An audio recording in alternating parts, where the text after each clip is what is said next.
Okey, apa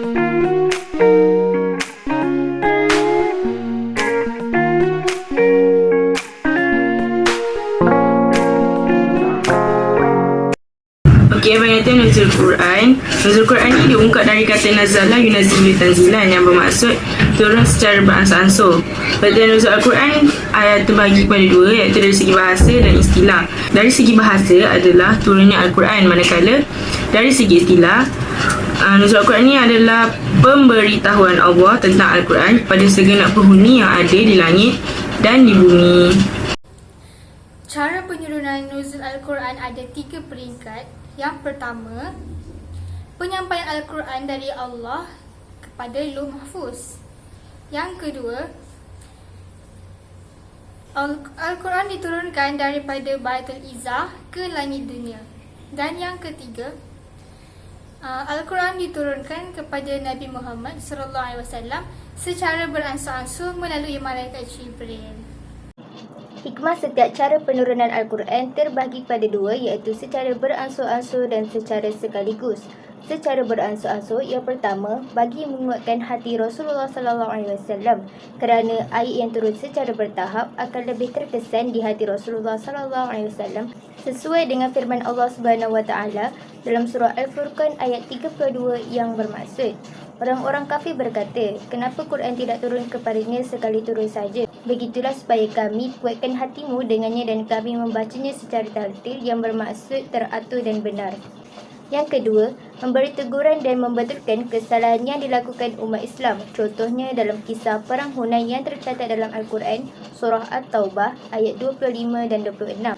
Perang ini memberikan pengajaran kepada umat Islam ketika itu kerana mereka sombong dengan jumlah pasukan perangnya. Namun begitu, atas bantuan Allah SWT, kaum muslimin akhirnya memenangi peperangan dengan kaum musyrik. Ketiga, dapat meningkatkan kefahaman terhadap ayat yang diturunkan supaya orang-orang mukmin dapat mengamalkannya dan dapat menyelesaikan permasalahan yang terjadi pada waktu itu, serta memberi ruang kepada umat Islam untuk meninggalkan tradisi jahiliah.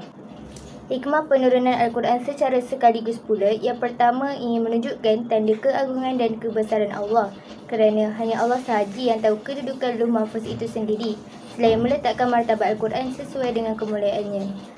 Yang kedua, dapat membezakan dengan kitab Samawi yang lain seperti kitab Taurat, Zabur dan Injil. Kitab Samawi ini dituliskan berdasarkan wahyu daripada Allah SWT kepada para nabi dan rasul melalui malaikat Jibril. Kitab-kitab ini tidak seperti Al-Quran, tidak lengkap sepenuhnya untuk menjadi panduan hidup manusia sepanjang zaman. Ia hanya untuk kegunaan pada masa ia diturunkan dan bersesuaian dengan keadaan semasa.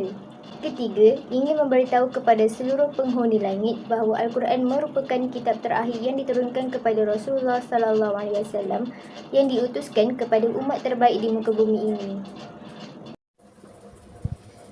Assalamualaikum, saya Siti Zulia Maliha ingin membentangkan tentang ayat pertama yang diturunkan, iaitu Surah Al-Alaq, merupakan surah Makkiyah yang terdiri daripada 19 ayat, yang mana ayat 1 hingga 5 merupakan wahyu pertama yang diturunkan oleh Allah kepada Nabi Muhammad SAW melalui malaikat Jibril di Gua Hira pada 17 Ramadan tahun 610 Masih pada malam hari.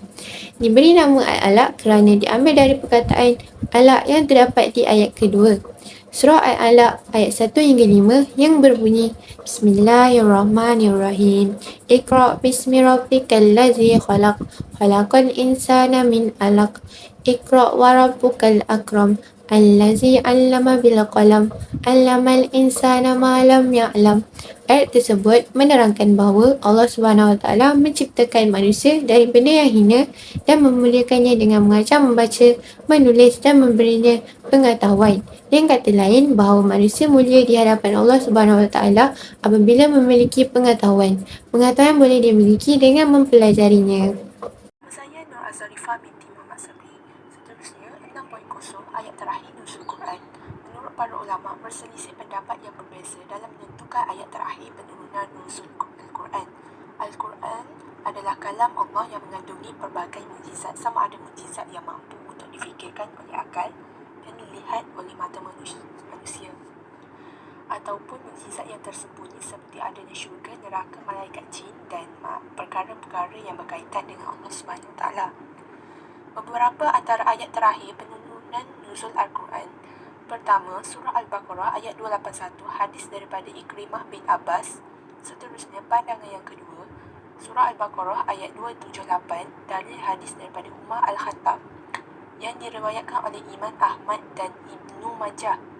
Pandangan yang ketiga, surah Al-Baqarah ayat 282 berkaitan hutan yang bertempuh hendaklah dicatat dan mengadakan saksi.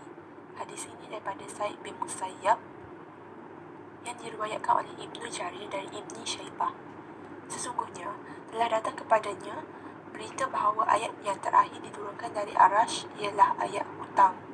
Pandangan yang keempat, surah Al-Ma'idah ayat 3 berkaitan makanan yang haram diturunkan di Arafah ketika Hajjatul Wida tahun ke-10 Hijrah. Selain itu juga boleh disimpulkan pendapat yang paling kuat ialah pendapat pertama surah Al-Baqarah ayat 281 kerana yang dipilih oleh Imam Al-Suyuti kerana Rasulullah hanya sempat hidup selama 9 hari 3 Rabiul Awal 11 Hijrah. Dan last sekali, kenapa kita perlu mengetahui ayat pertama dan ayat terakhir diturunkan? Yang pertama untuk membezakan antara nasakh dan mansukh.